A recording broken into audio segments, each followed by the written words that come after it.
yang di belakang, tapi oh Nana. Oke, pick yang cukup safe, pick yang cukup aman, agar nantinya punya HP tambahan dari pasifnya Nana.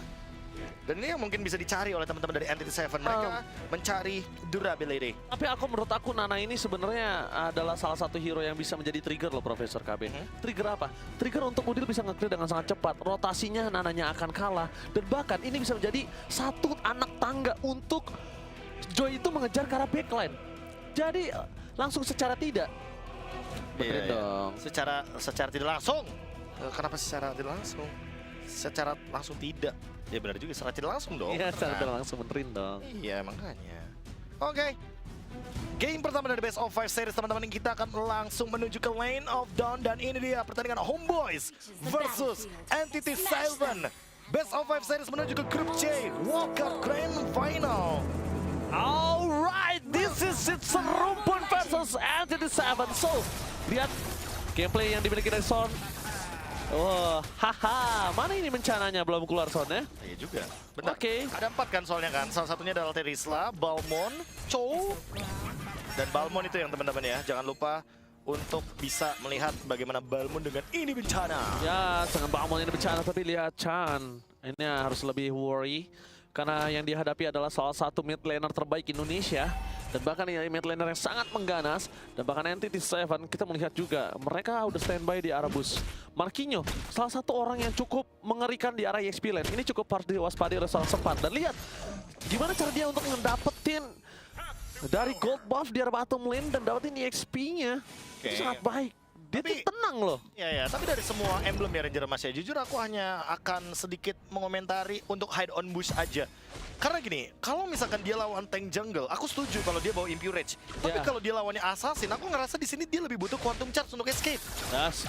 Tapi kalau ngomongin dari Quantum Charge, di sini memang belum ada. Tapi nampaknya Chan akan menjadi pilihan utama, dan itu dia. Dia masih sangat instan, maka Chibi hampir saja berhasil mendapatkan first blood. Mundur ke arah belakang, one last hit first blood. Tidak under Chibi. Mundur ke arah belakang, Marquinhos gagal mendapatkan Chibi, dan first blood itu dia Profesor. Seperti yang aku sudah bilang ke Profesor, Nana akan menjadi salah satu anak tangga. Ya, anak tangga agar nanti Joy bisa mengaktifkan Electrifying Beats-nya. Rhythm of Joy yang sangat mengerikan, dan Chibi dari awal game sudah mulai melakukan recall-nya. Di menit 1:40 tapi Nets mendapatkan satu deteksi yang sangat-sangat manis, yaitu adalah Hide on Bush. Ada di area Purple Buff dan 3 pemain dari Homeboys hadir di sana untuk membatalkan bagaimana pencurian terhadap Purple Buff. Oke, tapi satu hal, kalau misalnya Nana ini juga power banget, tapi gimana caranya Nana ini power, itu ada di area late game. Jadi mereka harus punya item yang cukup banyak, dan Entity Seven bisa mengandalkan Nana di area late game. Ingat, Molinanya aja udah bisa meledakkan siapapun, dan Profesor Chan belum di level 3, belum di level 4. Dia harus cari satu level terlebih dahulu sebelum dia menuju ke team fight. Meanwhile, Udil berada di level 4, ini akan cukup berbahaya untuk para pasukan dari tim Entity Seven dengan team fight. Dan di belakang sana mereka berhasil mendapatkan Hidden Pulse, menghentikan pergerakan para pasukan dari tim Homeboys. Melakukan team fight kembali, dan Sol tidak ada jalan untuk pulang. Dan bahkan di depan sana, Marquinhos harus menjadi pertukaran. Cukup adil, cukup worth it. Marquinhos dan Son ada di tangan Homeboys. Ya, tapi kalau dihitung secara kalkulasi, Homeboys lebih unggul di sini, dan Chibi first itemnya Sky Piercer. Oh, dia memberikan 60 adaptive damage, tentunya di convert menjadi magic damage, dan dia ingin memberikan pressure serta instant kill karena dia membawakan lethality evac dan lethal ignition emblem. Jadi ini akan menjadi sebuah eksekusi yang sangat-sangat mematikan kalau targetnya adalah Chan. Lagi-lagi kalau dia nggak punya pasif. Alright, kali ini para pasukan dari tim Entity Seven, mereka belum ada punya jawaban untuk seorang Nets ketika di arah gold lane. Dari Kari ini memang tidak terlalu menang, tapi setidaknya Karinya masih punya daya jual untuk bisa membalikan keadaan. Dan bahkan Chibi standby on position. Akan ada tiba tepatkan Udil.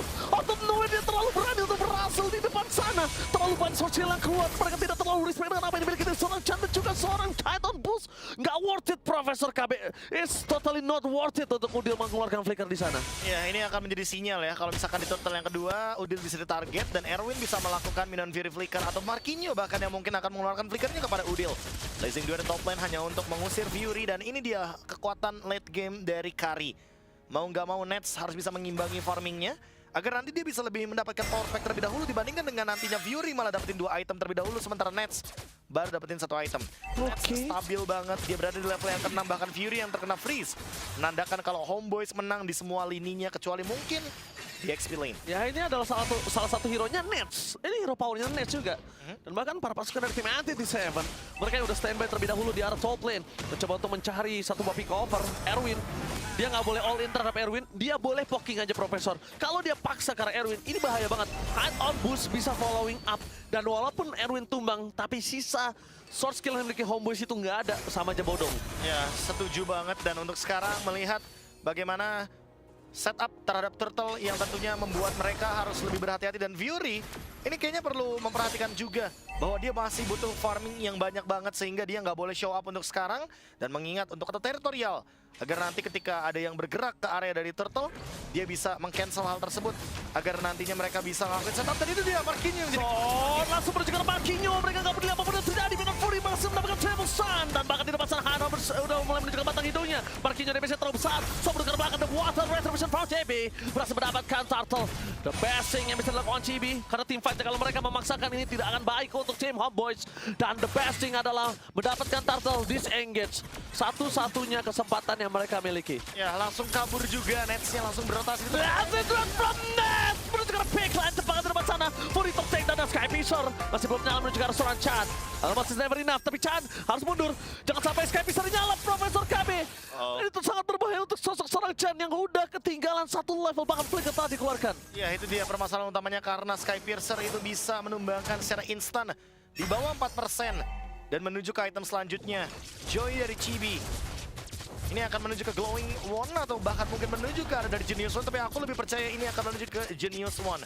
Sementara di sisi lain, Udil sudah selesai dengan adanya Glowing One terlebih dahulu. Alright, di depan sana menuju ke arah seorang Fury menjadi pilihan utama. Lihat Sword kali ini benar-benar fokus nahan semua badan yang diberikan. GB fokus ke high on boost, damage terlalu sakit, high on boost, Sakratul Maut dan Chan is coming. Belum ada yang bisa menjemput seorang Chibi, tapi Udil nampaknya tidak akan membiarkan hal tersebut. Dan Chibi mencari jalan pulang sendiri, memilih menuju ke arah bottom lane karena ada satu anak tangga dari minion.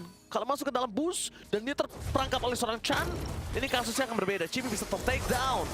Ya, permasalahan utamanya adalah mereka harus memperhatikan di mana Chibi berada. Karena Chibi bisa menjadi pure eksekutor dan cepat. Oke, Erwin, itu dia yang aku suruh Profesor KB. Dia butuh poking damage. Dia butuh bonyokin Erwin. Nggak usah pakai all in, tapi bonyokin aja supaya Erwin akan pulang lagi. Kehilangan lagi momentum. Nggak punya power bush, karena bushnya hilang semua. Memang Homeboyz tidak punya power poking atau tidak punya power pick off selain sepat. Tapi Profesor, itu cukup menentukan sekali loh Profesor. Jangan salah. Ya. Tapi untuk sekarang dengan adanya item yang cukup menarik dari sosok Sean ya. Yang dimana kita melihat ada satu fleeting time dan ini dia. Langsung menuju ke dalam double stun dikeluarkan seorang Erwin, tapi tanpa ada following up damage. Itu adalah sama saja bohong. Tapi di belakang sana blasting from Nets. Berhasil memporak-porandakan backline mereka. Bahkan high outpost, take down double kill from Udil. Looking for triple kill. Dan ini dia salah satu KG yang akan coba lagi dengan amarah di dalam tubuhnya untuk membuktikan kalau dia masih mampu untuk berada di dalam MSC 2024. Meanwhile, Swords and the day for this time menghentikan pergerakan dari Marquinhos, menjepit dengan adanya heavy spin. Ya. Ini dia heavy spin yang akan terus bisa berjalan dan bergulir dari Sean. Tapi point kill masih Oh my god, Chibi again and again berhasil bermain. Dan lihat dengan electrifying beats, dia langsung menyetrum Profesor KB dan kesetrum. Itu adalah setruman yang sangat-sangat mematikan. Tapi Sean lagi-lagi mendapatkan satu asisnya. Thanks to fleeting time, karena semua roamer, terutama yang punya physical damage, sekarang sudah bisa menggunakan fleeting time. Termasuk Akai, agar heavy spinnya bisa digunakan berkali-kali. Dan ini dia satu sosok yang menggunakan item tersebut. Karena kalau kita lihat dari replaynya, bahkan dia menggunakan heavy spin tanpa ragu. Dia menuju ke Erwin, dia menuju ke depan. Dan ketika udah mendapatkan 3 poin kill, ya otomatis dia bisa menggunakan heavy spinnya lagi. Lihat, 2 kali heavy spin di waktu yang berdekatan. Sean. Wow, Sean, aku suka sekali senyuman itu. Karena itu adalah salah satu senyuman yang sangat pede di depan sana. Lihat, atau akan dikeluarkan membuat perpasukan dari tim Anti-T7 berkali bisa melakukan follow dengan Marquinhos. Ness terkait sama begitu dan instant pick up untuk jadi shutdown. Finally menuju ke arah Ness dengan Sky Piercer yang nyala menuju ke arah seorang Erwin, membuat perpasukan tim Anti-T7 mereka nggak punya badan kembali. Sekalipun memaksa tim fight, lihat Udil depan sana, spammingnya yang sangat mengerikan. Burn effect dari Udil, glowing one, dan kembali lagi Profesor, item favorite Udil. Wah, Wishing Lantern. Wishing Lantern. Untuk bisa bermain dengan front to back, mereka ingin menumbangkan ke arah Marquinhos, mereka ingin menumbangkan ke arah Erwin. Mereka mau point kill yang lebih pasti lagi. Sehingga melihat adanya item selanjutnya juga dari Chibi, ini mana akan menuju ke Holy Crystal. Ini akan menjadi salah satu jawaban agar nanti koneksi atas Skypiercer-nya bisa lebih snowballing ke depannya. Dan point kill bisa didapatkan dengan mudah. Udil masih belum tumbang, Chibi masih belum tumbang. Nets walaupun sudah tumbang tapi nggak menjadi masalah karena mau bagaimanapun. Kalau kita lihat dari posisi yang saat ini terjadi di NT7, mereka ketinggalan hampir sekitar 6.000 gol. Heavy Smith masih mau ditahan oleh Shorn. Dia hanya memicu beberapa skills dari Erwin termasuk flicker yang ingin dia bawakan. Begitu juga dengan Sepat.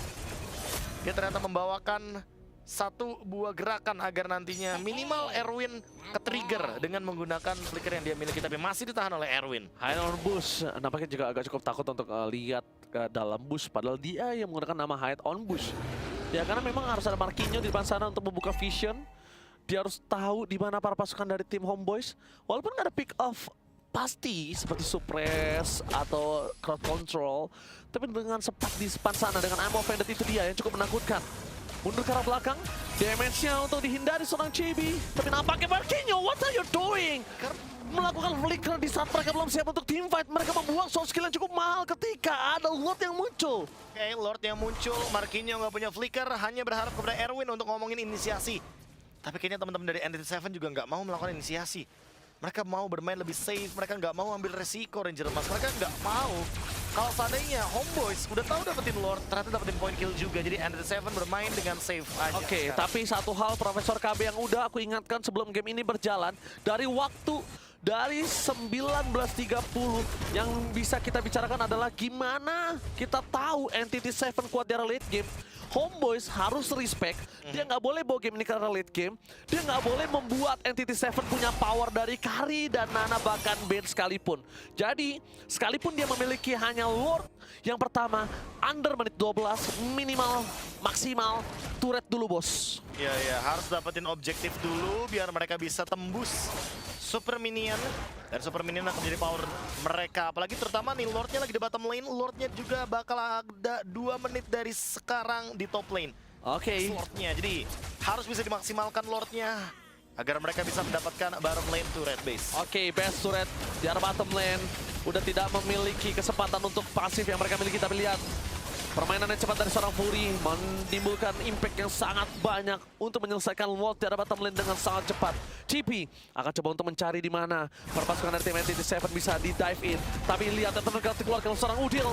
Menangkap sosok dari seorang Sepat. Dia bisa terlalu besar, dapatkan Son. Mencoba untuk menetralisir bersama dengan net. Dia bisa cukup besar, harus mundur ke arah belakang. Menangkap Marquinhos. Melakukan satu buah instant pick-off. Itu hanya untuk menukar dengan Sepat. Tidak ada cukup keuntungan di tangan Homeboys. Karena lihat damage yang diberikan terhadap sosok seorang Homeboys lewat Chan yang agak cukup di-underestimate di awal. Ternyata membubarkan semua, Profesor. Ya, Chan benar-benar bisa menimbulkan efek damage yang sangat-sangat mengerikan. Bahkan Nets sampai terpicu loh untuk Purify-nya. Dia gunakan untuk defensif. Dia hindarkan satu bom Molina Swatch dan ini dia Chibi. Dia mengincar karena Fury. Hampir bisa menumbangkan Fury karena ingat masih ada Skypiercer. Dan Chibi memiliki 8% threshold HP sampai saat ini. Chibi kali ini masih kuat dan Profesor KB kita lihat.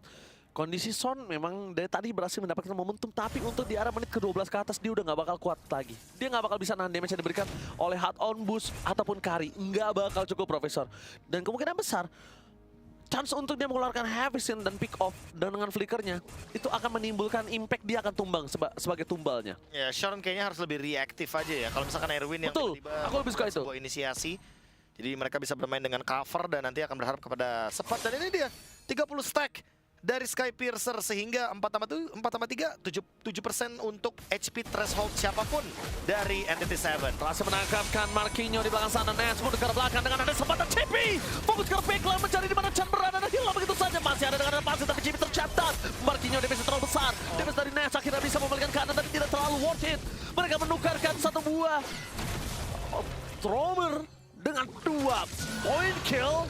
Is totally not worth it, Profesor KB. Dan yang lebih nggak worth it lagi adalah karena Lordnya spawn. Yes. Timingnya bagus banget untuk NTT7, bisa mengembalikan keadaan.